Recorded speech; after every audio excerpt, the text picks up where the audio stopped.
Saya mengajak kita yang punya kitab suci atau punya Alkitab, kita akan membacanya secara bersama-sama.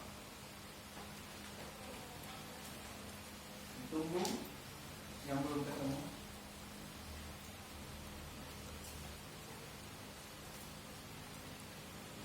Saya akan bacakan judul perikopnya dan ayat 13 kita mulai baca bersama-sama. Kedatangan Tuhan 2-3.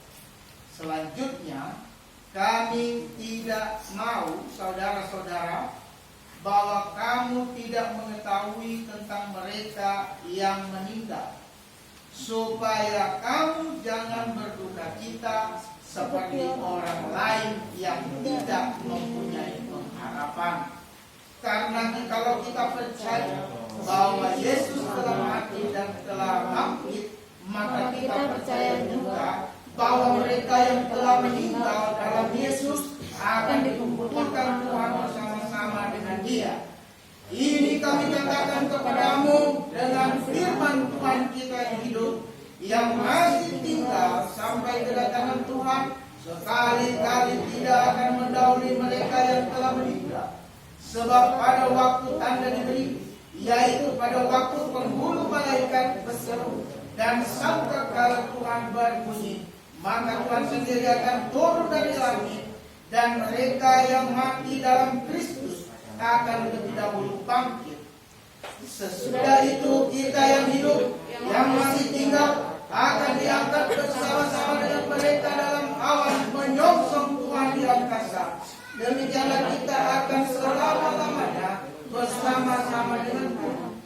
Karena itu, hidupkanlah seorang akan yang lain dengan perkataan-perkataan ini.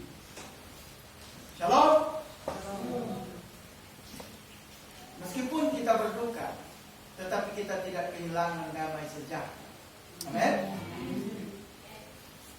Memang kita tentu merasa sangat prihatin karena keluarga dalam arti keluarga yang sedarah sedaging dengan almarhumah tidak dapat hadir bersama-sama dengan kita. Namun perlu Bapak Ibu Saudara ketahui bahwa keluarga telah menyampaikan restunya, keluarga telah memberikan persetujuan, ya, bahwa saudara kita ini akan dimakamkan di Bekasi, ya, atau bukan di kampungnya. Tentu semua orang ingin, ya, kalau ada yang meninggal dimakamkan dekat dengan kediaman keluarga. Namun tentu ada banyak hal yang menjadi hambatan, ya, sehingga keputusan harus diambil dan tentu keluarga ikhlas untuk menerima hal ini. Dan kita tentu juga merasa kehilangan, terutama teman-teman tiap hari bersama-sama dengan Melda. 2 minggu yang lalu di kelas saya masih sempat. Minggu sebelumnya dia tidak hadir karena sakit, minggu depannya dia bisa hadir.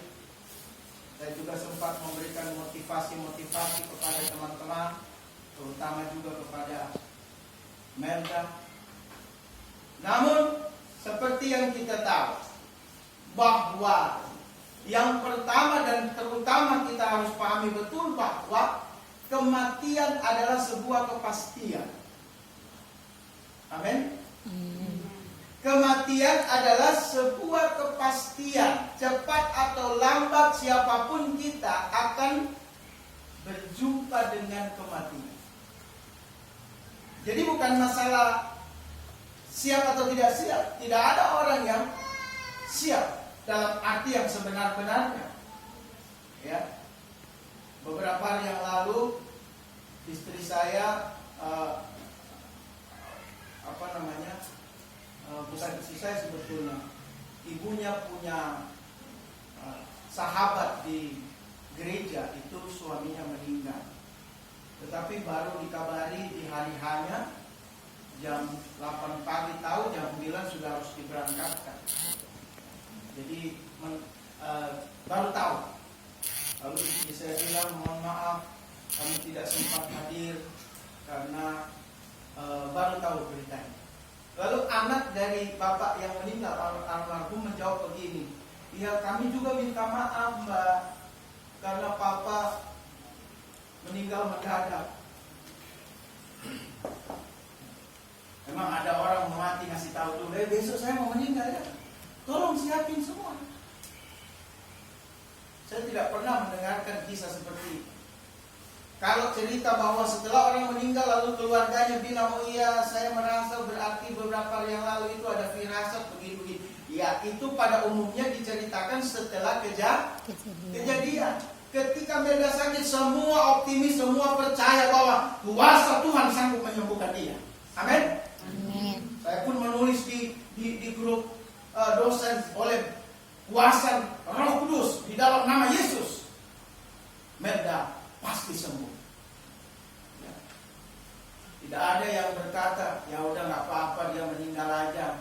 Tidak ada, pasti semua mau sembuh. Ketika dia hadir di kelas saya waktu itu setelah sakit, saya juga senang, puji Tuhan. Namun kita tahu bahwa kematian itu suatu kepastian, dan dia bisa datang dengan berbagai cara. Berbagai cara. Oleh karena itu Rasul Paulus dalam perikop ini, sebetulnya saya tidak perlu jelaskan ayat-ayat ini, sudah sangat jelas terpampang di depan kita. Ayat-ayat ini berbicara tentang pengharapan akan kebangkitan, pengharapan bahwa pada saat Tuhan Yesus datang kembali, semua orang percaya akan dibangkitkan dan akan berjumpa bersama-sama di awan dalam pertemuan yang sangat-sangat indah yang kita kenal sebagai peristiwa kedatangan Kristus yang kedua kali atau second coming of Christ, rapture, pengangkatan gereja. Oleh karena itu di ayat terakhir Rasul Paulus mengatakan, hiburkanlah seorang akan yang lain dengan perkataan-perkataan ini. Jadi sebetulnya sudah jelas, mau ditafsirkan apa lagi. Tapi yang perlu kita tahu, kematian itu satu, sebuah kepastian. Yang kedua, kematian bagi orang percaya hanyalah perpisahan sementara.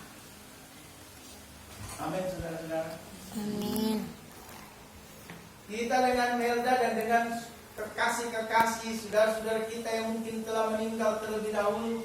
Seingat saya, seangkatan dengan saya masa kuliah dulu, sudah kurang lebih 4 atau 5 orang yang meninggal. 2 minggu yang lalu juga sahabat saya juga sudah duluan. Ya, masih cukup muda. Belum ada yang sampai umur 50, belum setengah abad. Kenapa? Karena kita tidak tahu. Kematian itu pasti. Dan semua orang sedang menuju ke situ. Oleh karena itu di dalam Kristus kematian bagi orang percaya adalah perpisahan sementara. Kalau perpisahan sementara berarti ada pengharapan bahwa kita akan berjumpa lagi. Amin. Kadang-kala saya juga suka membaca ungkapan misalnya seperti ini di medsos atau di mana. Ada yang meninggal lalu ada yang berujar bahwa kami mengasihimu tetapi Tuhan lebih mengasihi. Kami sayang tetapi Tuhan lebih sayang. Saya kadang-kadang merenungkan ungkapan ini. Apakah rasa sayang Tuhan itu begitu besarnya sehingga diungkapkan dengan kematian atau gimana? Tapi mungkin maksudnya adalah bahwa ya Tuhan mengasihi seseorang. Walaupun saya agak-agak merenungkan kalimat ini, apakah harus dengan kematian untuk mengungkapkan bahwa Tuhan lebih sayang? Tetapi yang jelas bahwa karena begitu besar kasih Tuhan akan dunia ini, itu yang paling jelas. Yohanes 3:16. Itu yang namanya kasih dari Bapa. Apakah dengan kematian itu membuktikan bahwa Tuhan mengasihi? Ya. Kenapa? Bukan kematian itu yang merupakan bukti dari Tuhan mengasihi, tetapi jaminan kepastian di balik kematian. Itu yang kita tahu sebagai bukti dari kasih Tuhan. Oleh karena itu ketika seorang penjahat yang tersalib di sebelah Yesus berkata bahwa Tuhan, jangan lupakan saya ketika Engkau datang nanti sebagai Raja. Dan hari itu juga Yesus mengatakan, hari ini juga engkau ada bersama dengan aku di Firdaus. Maka kematian bagi orang percaya adalah merupakan perpisahan yang bersifat sementara, karena ada kepastian di dalamnya. Penjahat aja yang seumur hidup buat ketemu Yesus sudah mau mati, dikasih jaminan hari ini juga engkau bersama dengan Firdaus. Maka kita yang ada di dalam Dia memperoleh jaminan yang sama. Amin. Memang kita berduka melihat zaman ini. Saya udah nggak tahu, udah kesekian kalinya saya berkhotbah bersebelahan dengan jenazah. Udah kesekian kalinya mengantarkan orang ke makam. Kadang saya berpikir, nanti kalau saya yang diantar di mana ya? Maka saya kadang-kala muncul pikiran yang nakal. Orang kalau meninggal itu misalnya di makam itu kadang ditulis hidup adalah keuntungan, apalagi ayat Alkitab ditaruh di mana, di nisan situ ya kan, ditaruh di batu nisan. Ada yang rest in peace dan sebagainya. Saya mungkin ingin berkreasi. Pikiran nakal saya berbicara seperti ini. Coba saya bilang sama istri saya, nanti kalau saya meninggal, jangan bikin tulisan yang biasa. Saya mau tulisan yang tidak biasa, sehingga ya kalau boleh viral mungkin nanti. Tapi saya kan enggak. Tulisannya begini di nisan, hari ini giliran saya, besok giliran Anda. Jadi setiap kali orang baca itu nisan saya, mereka ingat, oh iya, besok mungkin saya. Dan itu akan menjadi nisan yang paling aneh sejagat, ya kan? Karena kematian itu pasti, tetapi yang kedua karena kita hanya dipisahkan untuk sementara. Oleh karena itu yang ketiga, sekaligus sebagai penutup dari renungan pada hari ini adalah kematian bukanlah alasan bagi kita untuk larut dalam duka. Kenapa bukan alasan bagi kita untuk larut dalam duka? Karena alasan pertama dan kedua tadi. Poin yang pertama dan kedua sebagai konfirmasi. Kita boleh berduka tapi tidak boleh larut. Kadang-kala ada orang yang memang begitu dalam dukanya sehingga sudah bertahun-tahun berlalu pun masih terus murung, masih terus merasa duka, melo. Bahkan ada tradisi di kampung saya, kalau misalnya suami meninggal atau keluarga meninggal, itu istri atau suaminya yang ditinggalkan itu dalam 1 tahun itu dia pakai baju hitam terus. Kayak ini. Nah, hari ini spesial. Kemeja saya ini sudah lama dibelikan orang sebagai hadiah. Saya dikasih hadiah kemeja warna hitam. Tetapi saya bersyukur. Kenapa? Karena memang saya tidak punya kemeja hitam. Sehingga kadang-kadang mau pergi ke dukaan, ini mau pakai baju yang mana ya? Banyak baju saya agak terang-terang begitu. Sehingga ya sudahlah, pakai aja, yang penting tidak terlalu menyolok. Kalau enggak kemeja putih ya agak gelap-gelap sedikit.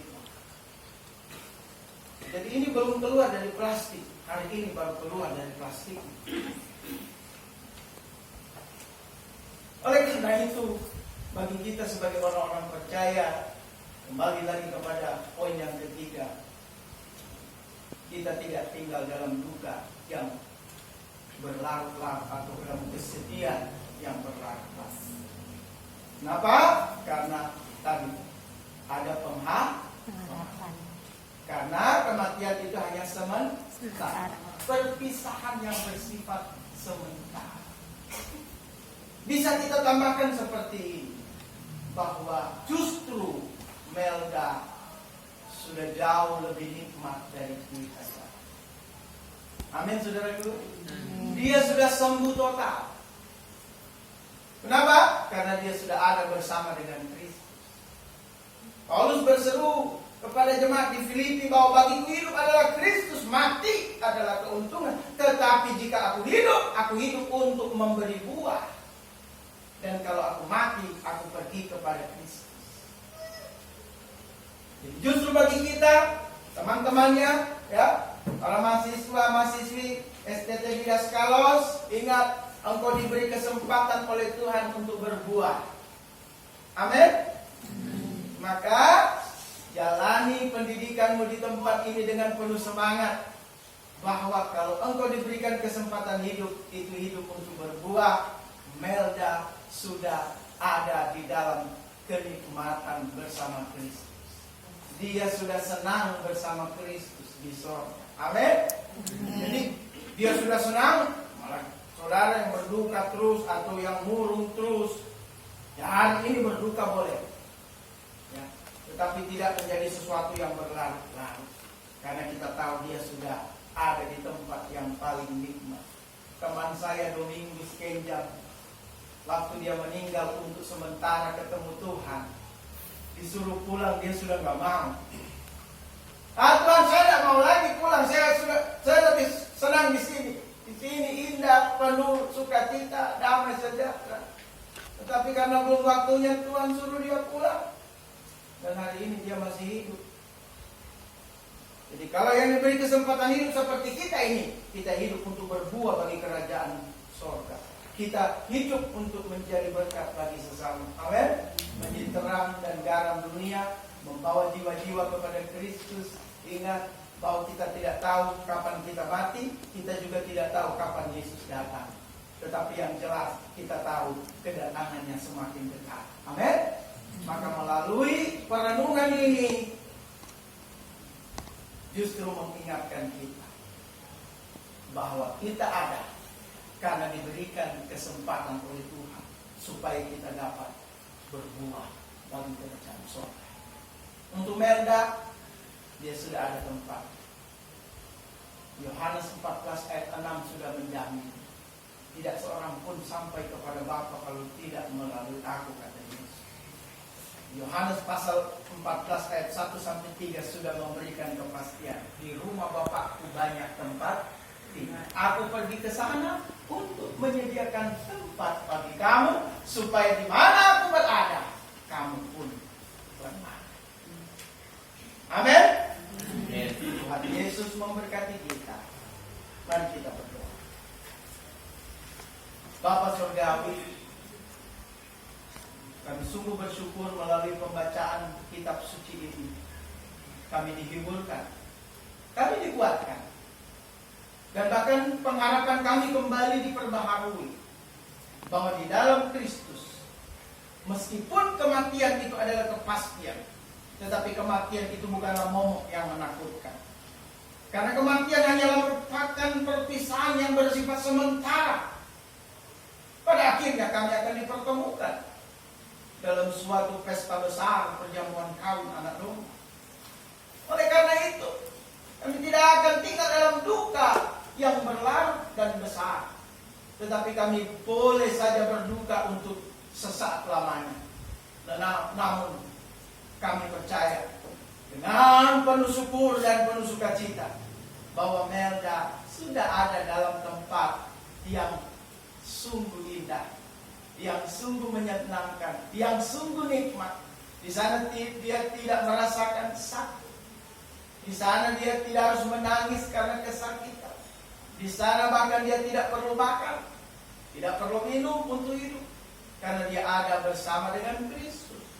Oleh karena itu Bapak, bagi kami teman-teman yang ditinggalkan, para dosen, Bahkan terlebih keluarga yang saat ini tidak bisa bersama-sama dengan kami berdoa. Kiranya Bapa Engkau menguatkan hati mereka, memberikan penghiburan, memberikan kekuatan. Karena dalam duka ini, kami semua tentu dan keluarganya juga di kampung juga tentu tidak mau kehilangan orang yang terkasih. Oleh karena itu ya Bapak, biar Roh Kudus memberikan penghiburan yang sejati kepada kami semua, kepada rekan-rekannya, bahkan terlebih kepada keluarganya yang ada di kampung sana. Terima kasih Bapak, terima kasih biarlah firman ini terpatri dengan kuat di hati kami yang paling dalam. Dan firman ini akan menjadi pelita bagi kaki kami, terang bagi jalan kami untuk menjalani hidup ini. Hidup yang Tuhan berikan kesempatan supaya kami dapat berbuah, supaya kami dapat menjadi berkat dan nama Tuhan dipuji dan dipermuliakan. Inilah doa, ucapan syukur kami hanya di dalam nama Tuhan Yesus Kristus yang menjaminkan hidup yang kekal bagi kami. Kami sudah berdoa. Haleluya. Sama-sama kita katakan.